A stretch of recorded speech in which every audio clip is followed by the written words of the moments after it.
May pinunto ka kanina.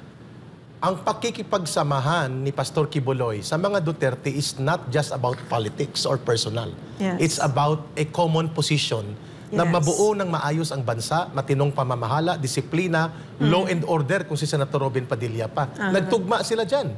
Sapagkat yan ang kulang sa matagal na panahon kung bakit namayagpag ang mga sindikato sa droga, smugglers, mga drogista, kriminal, walang takot sa gobyerno. At ang mga komunista ay nakapangalapkap na at nakapag-ugat sa lahat ng sangay ng gobyerno at lipunan sapagkat the leadership in government failed to take them head-on.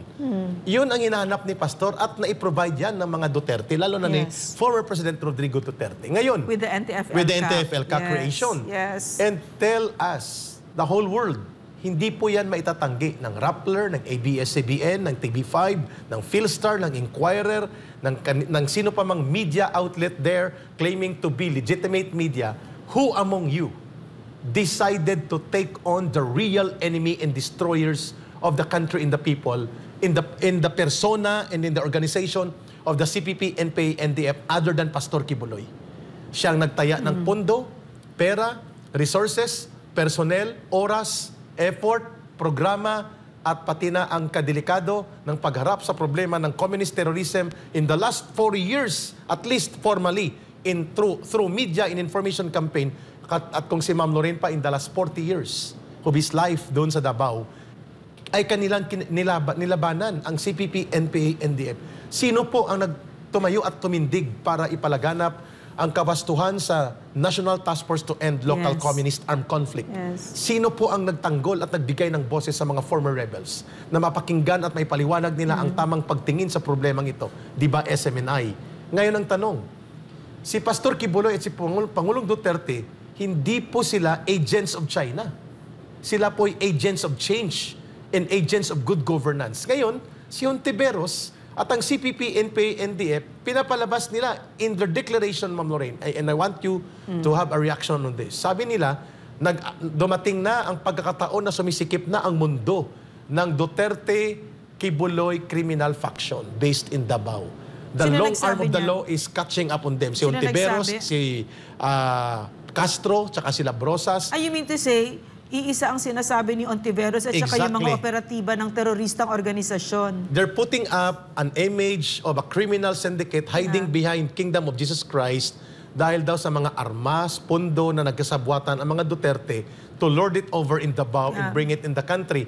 This is a ridiculous, irrational, and very, very condemning type of line of thought na dapat nating isiwalat na ganun palang pagtingin ni Hontiveros kay Pastor Quiboloy, kay Pangulong Duterte to the point na itinuturo niya ng mga agents of Chinese interest sa Pilipinas si Pastor Quiboloy at si Rodrigo Duterte at involved sa mga criminal operations, Ma'am Lorraine. You know, even though hindi kami magkapareho ng paniniwala ni Pastor, I like very much what he said about this world. No? Hindi mo mahahanap dito ang kabutihan. Hindi mo mahahanap, in other words, no, this earth, no, even ancient studies kasi will say that, Eric, mga kababayan, na ang mundong ito, hindi ninyo mahahanap dito yung 100% kapayapaan. Kasi ang mundo, paniniwala ko rin ito, dito tayo tinetest at dito tayo para umangat ang kaalaman natin, para so that we will be better people, diba? So that we will be courageous, so that we will be true, diba? So why am I saying this? I'm saying this because the reason why we are with Pastor and President Duterte and why Robin Padilla is there and why all of this is because iisa yung paniniwala natin at iisa yung true love natin at ang true love natin dito ay ang Pilipinas. Yun. No, so yun yung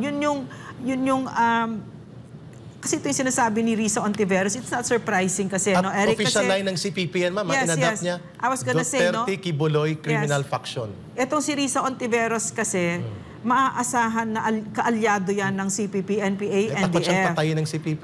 Dahil takot na takot pala siya dyan. Ano? So, yan ang sinasabi niya. So, ang sinasabi niya, I'm going to tie it up with that, what I said earlier, no? Sa mundong ito, kabaliktaran. Kabaliktaran ang nangyayari. Pag ikaw ay nagsalita tungkol sa katotohanan, asahan mo na madedetain ka, na ikaw ay hahabulan, ikaw ay isusuppress, ikaw ay i-o-oppress, ito-torment ka, abusuhin ka. Yan ang aasahan mo No, so at pag ikaw naman ay sinungaling at kaalyado ng komunistang terorista katulad ni Risa Ontiveros at pagsaksakan ka ng bobo na hindi mo alam na ang president ay chief architect ng foreign policy at sa tatawagin mo siyang treasonous, at talagang yan ang mundo natin. Yes. No? Pupuntahan natin yan, ma'am, sa susunod na mga guest natin na makakausap natin. Mga kababayan, hindi pa po ito tapos, hindi namin ito tatantanan. Babalikan din namin bukas sa Pilipinas Nating Mahal.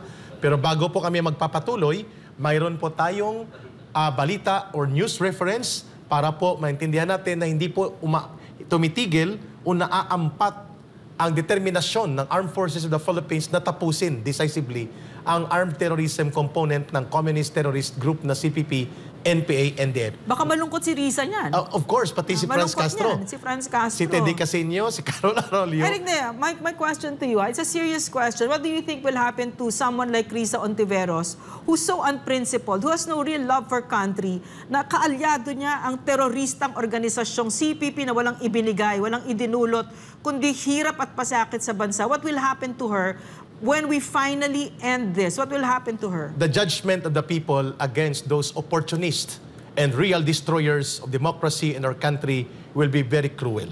Pupulutin ito sa kangkungan ng politika. So sumisikip na ang mundo mo, Risa Ontiveros, hindi kay Pastor at si President Duterte na mahal ng mga tao. Mundo mo ang sumisikip, kayo ng CPP, NPA, NDF. Kasi ang hatol ng mamamayan, I declare it. Ay hatol ng katotohanan at kasaysayan at hindi yan pwedeng pigilan. Ontiveros may play upon some political and propaganda operations for a while, but it cannot hold water for so long. What does she get out of it, this alliance with the CPP? Hindi siya mabibira kaagad at magkakaroon... Hindi siya itetegi kasi hindi siya natatakot. Hindi siya papatayin. Pangalawa, magkakaroon siya ng mga tactical operational leeway na makamaniobra sa community operations at magkakaroon siya ng, kunwari, alliance sa common enemy na gusto nilang wasakin. So si Eric, Pangulong may tanong Duterte ako. at ang mga Duterte. Kung CPP ka, itong si Risa Ontiveros, kausap mo?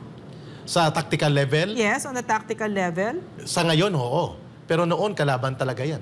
Pero strategically, meaning sa long term, ideological enemy siya.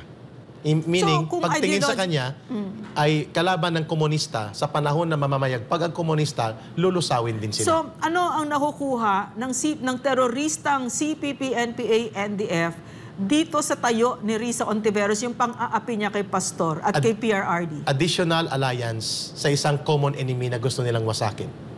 Kibuloy, Duterte, Sara, Rodrigo Duterte, and SMNI. So kasi doon sila nagtitipon-tipon ng kanilang alyansa para magkaroon ng malawak na atake sa isang common target at a common time. So in other words, Eric, ang sinasabi mo na naririnig ko kasi si Pastor ay tinik sa lalamunan ng CPP. Exactly. Si Risa Ontiveros, dahil ginigipit niya si Pastor, dinidepensahan niya at pinoprotektahan ang CPP, NPA, NDF. And we have correct? seen... Am I correct, Eric? Correct ka. And we have seen that deliberate message of Teddy Casino sa grupo nila. What did he say? Sa mga Viber groups nila na pinakita sa atin ng ilang mga kaibigan din natin doon na nanggaling na sa kanila.